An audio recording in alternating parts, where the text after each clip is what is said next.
Hello students. तो आज हम लोग क्लास 11th मैथमेटिक्स में फिर से एंट्री कर रहे हैं। दोस्तों आज मैथमेटिक्स में हम जो चैप्टर स्टार्ट करने जा रहे हैं वो नेक्स्ट चैप्टर आपका है straight line, chapter number 10।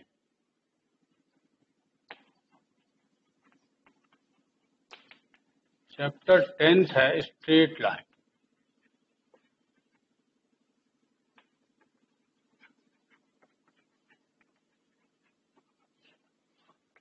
Straight lines हम लोग पढ़ने जा रहे हैं, ठीक है। देखो स्ट्रेट लाइन में पहले जो कोऑर्डिनेट ज्योमेट्री है उसको जानना जरूरी है। Coordinate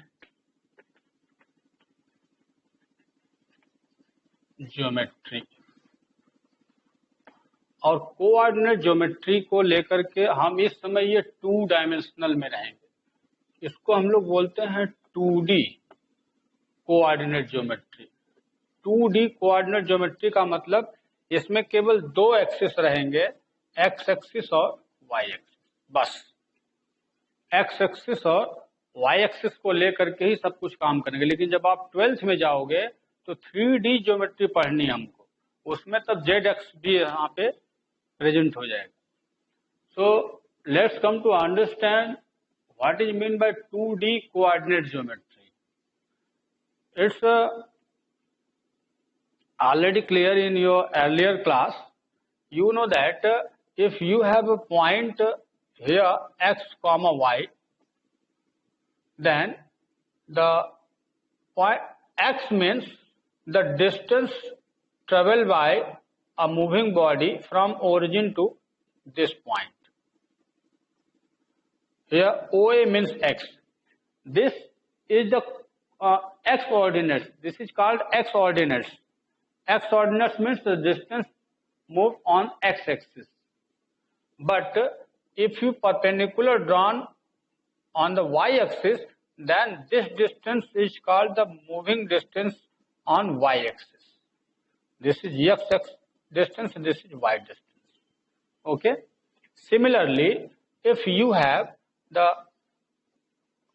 coordinate positive x axis minus x, positive y minus y, and here a point 2 4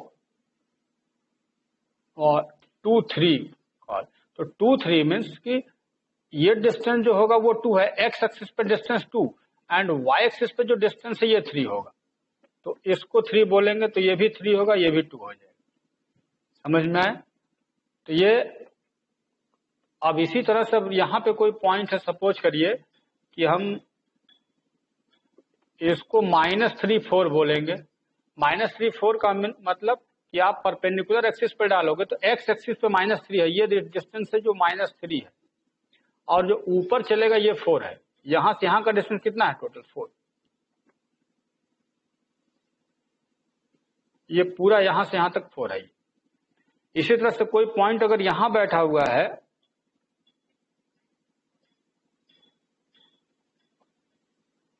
तो ये -2 एंड -5 बोलेंगे। सपोज करो इसका मतलब क्या हुआ कि यहां से अगर परपेंडिकुलर ड्रॉ करोगे तो ये डिस्टेंस जो है -5 होगी वाई एक्सिस पे, और एक्स एक्सिस पे -2 है, ये डिस्टेंस -2 है।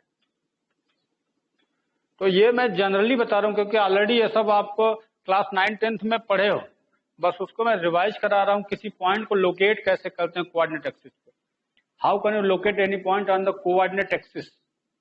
Okay, and this is called first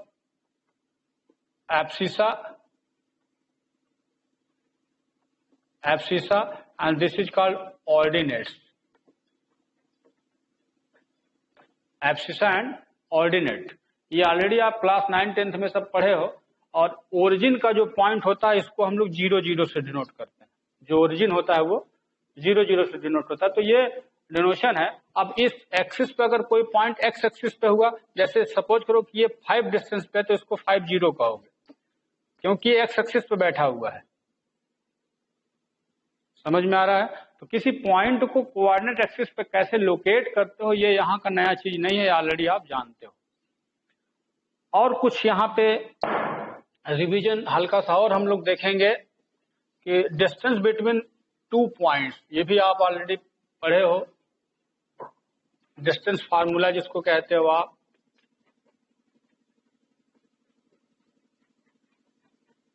distance formula. Distance formula में क्या है कि जैसे सपोज करो हमारे पास यहाँ पे ये पॉइंट ए है जिसका कोऑर्डिनेट x1 एंड y1 है, और ये बी है जिसका कोऑर्डिनेट x2 है और ये y2 है।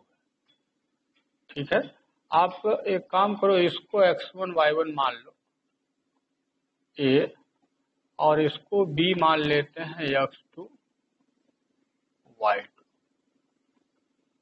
ठीक है, तो आपको अगर ए बी डिस्टेंस फाइंड करने के लिए कहा जाता है, so A B distance having small D if distance, then the formula of distance is given by, क्या बोलते हो, x2 minus x1 whole square and y2 minus y1, this is called distance formula.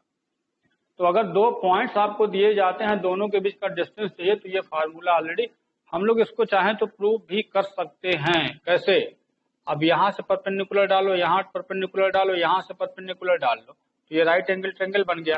अच्छा ये बताओ, ये distance कितना होगा, यहाँ से x1 होगा, ये पूरा ये डिस्टेंस x1 होगा, ये पॉइंट x1 है, ये डिस्टेंस x1 है, ये पॉइंट x2 है, तो ये डिस्टेंस कितना हो जाएगा, यहाँ से x2 हो जाएगा, और ये कितना होगा y2, दिख रहा है ना, ये डिस्टेंस y2 है, तो y2 और ये डिस्टेंस y1 है, ये y1 है, ये y1, तो x1 में से अगर x2 को आप सब्ट्रैक्ट करोगे तो यहाँ हो जाएगा x1 माइनस x2, और ये y2 में से y1 घटाओगे तो क्या आ जाएगा y2 माइनस y1।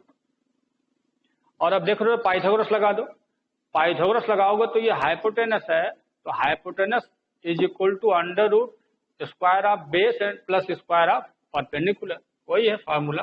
अब कहोगे sir x1 minus x2, x2 minus x1, भैया कुछ भी लिख सकते हो, किसी का मन कर रहा हम x1 माइनस x2 लिखेंगे, यो मस्त, किसी का मन कर रहा सर x2 माइनस x1 लिखेंगे, तुम भी ठीक, कुछ भी लिख सकते हो।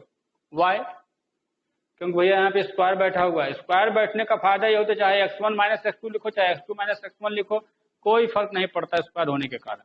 तो इस फार्मूले का यूज हम लोग डिस्टेंस फार्मूले के केस में करते हैं, ये पहला चीज। और सेकेंड फार्मूला, इसको हम लोग सेगमेंट फार्मूला के नाम से जानते हैं।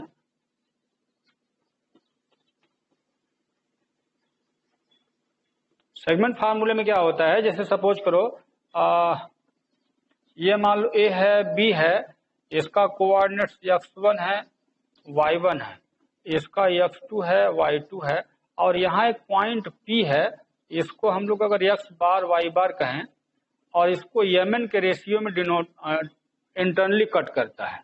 ध्यान दीजिएगा, दो पॉइंट है ए और बी, इसको P जो है x बार y बार Mn के रेशियो में आप इंटरसेक्ट करते हो, तो इसका कोऑर्डिनेट्स क्या होगा, तो x बार को जो आप बोलते हो, ध्यान देना, mx2, m रहेगा तो ये x2 रहेगा, और n रहेगा तो ये x1 रहेगा, अपान m प्लस n, और y बार की जो वैल्यू होगी यहां से my2 plus n y1 by m plus, तो इस फार्मूले से दिया जाएगा। और अगर P मिड पॉइंट हुआ, in case if P is mid point,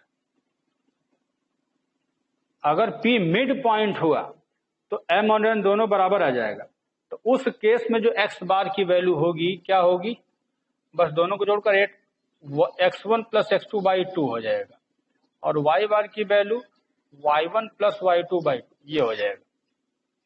ये मिड पॉइंट के केस में ये फार्मूला ऐसे यूज होगा, समझ में आया। तो ये सेगमेंट फार्मूले के नाम से जाना जाता है।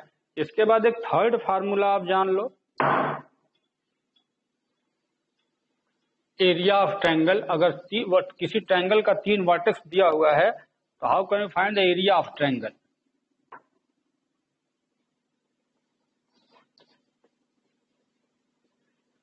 Area of triangle. Area of triangle में जैसे सपोज करो कि ये वर्टिसेस है, तीनों वर्टिसेस आपको दे रखा है ए बी सी, तो इसका है x1 y1, ये दे दिया x2 y2 और ये दे दिया x3 y3। Then the area of triangle is given bye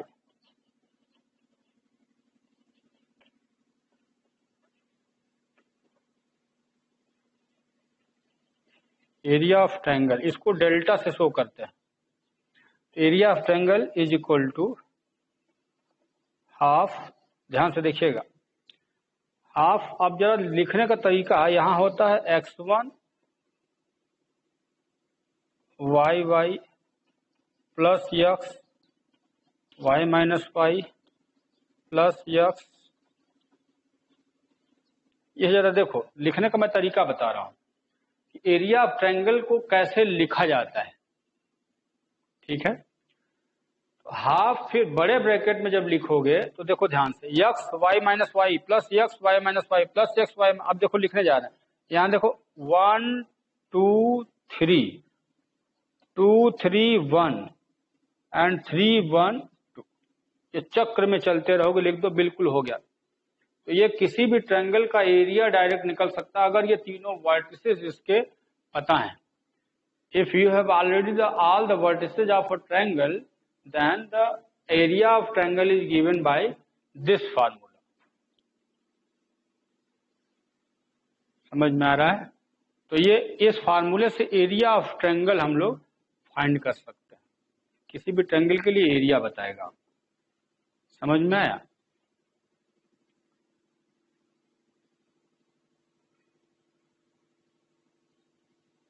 तो ये जो आपको टॉपिक इतने बताए गए हैं, एक्चुअल में ये सब क्लास 9th 11th से रिलेटेड था और इससे रिलेटेड कुछ क्वेश्चंस भी है।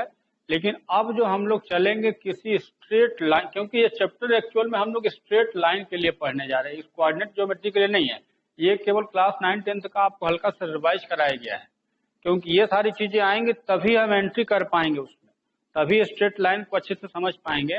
और अब हम लोग नेक्स्ट वीडियो में हाँ अच्छा ये बताओ कि इस पे सब छोटा छोटा क्वेश्चन आप लोग लेकर के बस प्रैक्टिस कर लेना।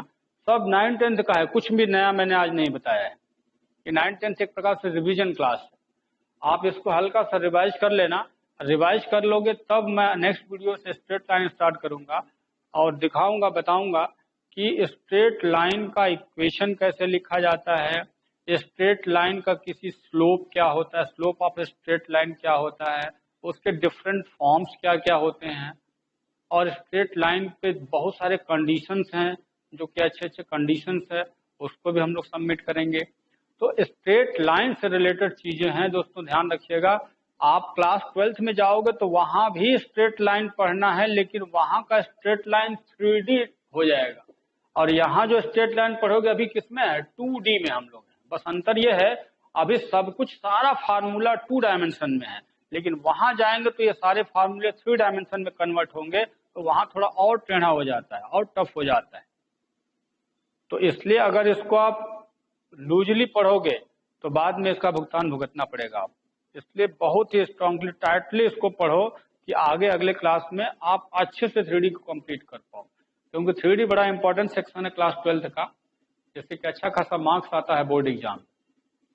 तो इसलिए मैं कहूँगा ये सेक्शन आप अपने से पहले रिवाइज करो। क्लास 10th में भी है स्ट्रेट लाइन, 9th में भी है कोऑर्डिनेट ज्योमेट्री, तो वहां से रिवाइज करो, हल्का हल्का बस देख लो कि टॉपिक क्या क्या है, फार्मूले क्या क्या हैं, बस इतने से मतलब। तो नेक्स्ट वीडियो में जब हम लोग चलेंगे तो देखेंगे कि कैसे स्ट्रेट लाइन के बारे में डिस्कस होगा। ठीक है।